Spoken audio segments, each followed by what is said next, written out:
ኢትዮ ኤፍኤም 107.8 የኢትዮጵያውያን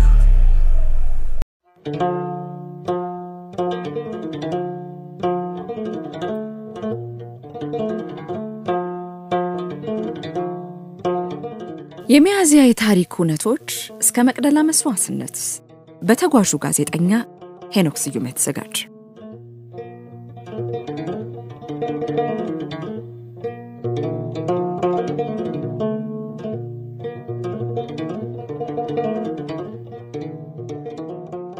ሚያዚያም ሆነ ይወር በታሪካችን ብዙ ክፉም ደግም ክስተቶች አልፈውበታል።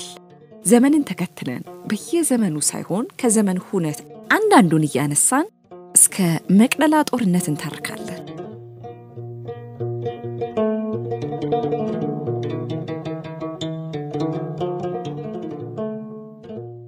ሚያዚያ በሆነ በሶስተኛው ቀን 1903 ዓመተ ምህረት ራስ ቢትወደድ ተሰማ አረፉ። የታላቁ ንጉሠ ነገሥት ዳግማዊ አጤ ምኒልክ ታማኝ መኳንንት መካከል አንዱ የነበሩት ራስ ቢትወደድ ተሰማ ናደው ወይንም አባ ቀማው ያረፉት ሚያዚያ 3 ቀን 1903 ዓመተ ምህረት ነበር። ታላቁ ንጉሠ ነገሥት ዳግማዊ አጤ ምኒልክ ግንቦት 10 ቀን 1901 ዓመተ ምህረት የዙፋናቸው ወራሽ ልጅ ኢያሱ ሚካኤል እንደሆነ ሲያሳውቁ ራስ ተሰማ ናደውን ሞግዚትና እንደራሴ አድርገው ሾሟቸው። ከጥቂት ጊዜያት በኋላ ሐምሌ 18 1901 ዓመተ ምህረት ራስ ቢትወደድ የሚል ማዕረግ ተጨመረላቸው። ራስ ተሰማ ናደው በንጉሥ ምኒልክ ሀገር የማቅናት ዘመቻ ወቅት ጉልህ አስተዋጽኦ ያበረከቱም ሰው ናቸው። ብላቴን ጌታ ህሩይ ወልደ ሥላሴ እንደጻፉት ራስ ተሰማ ከኢሉባቡር ጀምሮ እስከ ነጭ አባይ ድረስ ያለውን ግዛት አቅንተዋል። በአድዋ ጦርነት ወቅትም ትልቅ የጀግንነት ታሪክን ፈጽመዋል።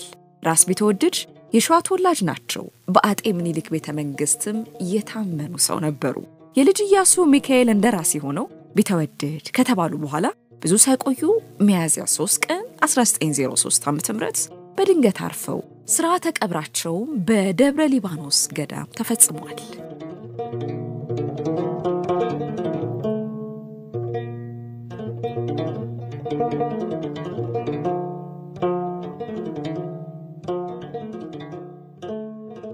በ1932 ዓመተ ምህረት ሚያዚያ 7 ቀን ዶክተር መላኩ በያን አረፉ። ሌላኛው ባለ ታሪክ መላኩ በያን በንግሥተ ነገሥት ዘውዲቱ ዘመን ወደ ውጭ ሀገር ተልከው ከተማሩ ወጣቶች አንዱ ናቸው። የሕክምና ትምህርታቸውን ተከታትለው ወደ ሀገራቸው በመመለስ ኢትዮጵያን ያገለገሉት ዶክተር መላኩ በያን የዲፕሎማሲ የአርበኝነትና የጻፊነት ሙያ የነበራቸው ስለ ኢትዮጵያ የሚሟገቱ የነጻነት ታጋይ ስለመሆናቸው ታሪክ ይመሰክርላቸዋል።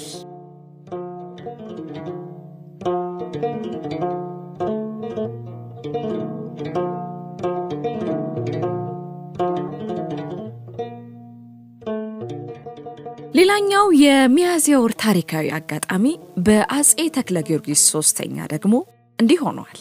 አጼ ተክለ ጊዮርጊስ 3ኛ የተባሉት ንጉስ የንግስና ዘመናቸው ያበቃው ሚያዚያ በገባ በ9ኛው ቀን ነው።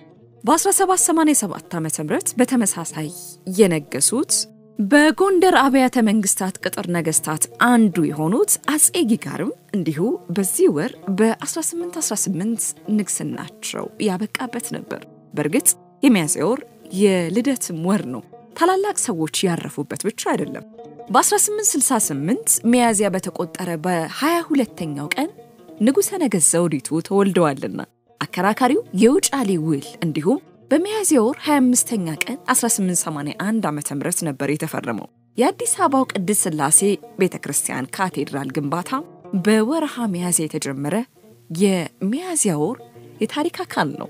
በ1917 ዓመተ ምህረት ሚያዚያ 19 ቀን ደግሞ ተፈሪ መኮንን ትምህርት ቤት የከፈቱበት፣ በአመቱ ሚያዚያ 5 ቤተ ሳይዳ ሆስፒታል ስራ የጀመረበት፣ በ1933 ሚያዚያ 23 ቀን ግርማዊነታቸው ከስደት ተመልሰው ወደ ሀገራቸው ዋና ከተማ ብቅ ያሉበት ወር ሆኖም በታሪክ ሰፍሯል።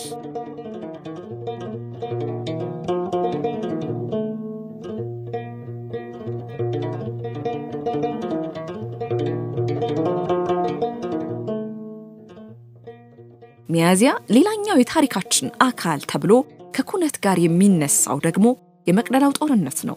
ዳግማዊ ቴዎድሮስ ለእንግሊዝ ጦር እጄን አልሰጥም ብለው ራሳቸውን የገደሉበት ይወር ታሪኩ የሆነው በአምስተኛው ቀን ነበር። ሚያዝያ ዳግማዊ ቴዎድሮስ ስለተመኙት አንዲት ሀገር ራሳቸውን አሳልፈው የሰጡበት ወር ለኢትዮጵያ አንድነትና ዘመናዊነት ቆራጥ አቋምና ወኔ ነበራቸው። ዳግማዊ አፄ ቴዎድሮስ ራሳቸውን ሚያዝያ 6 ቀን 1860 ዓመተ ምህረት ነበር ያጠፉት። ዳግማዊ አፄ ቴዎድሮስ የጀግና ምሳሌ ተደርገው የቆራጥነት የወኔ ማሳያ ተደርገው ሲነሱ ኖረዋል። ስለ ጀግንነትና ቆራጥነታቸው ሲነገርም ለዘመናት ዘልቋል። የታሪክ ባለሙያዎችና ምሁራን የሚሉት አንድ አባባል አለ። አንድ ነገር አፄ ቴዎድሮስ የጦር ጀግና ብቻ አልነበሩም፣ ዘመናዊነትና ስልጣኔን የሚመኙ ባለራዕይ ነበሩ ይሏቸዋል። ስለ ጀግንነታቸውም ብዙ ተብሏል። ታዲያ ይህ ታሪካዊ ሁነት የሚያዝያ ወር ከሚያስታውሱን ትልቅ ሁነቶች አንዱ ሆኖ በተለይ ንጉሱ ያረፉበት ሚያዝያ 6 ቀን 1860 ከከፍታዎቹም ቀዳሚ ሆኖ የሚቀመጠው ነው። አበቃ።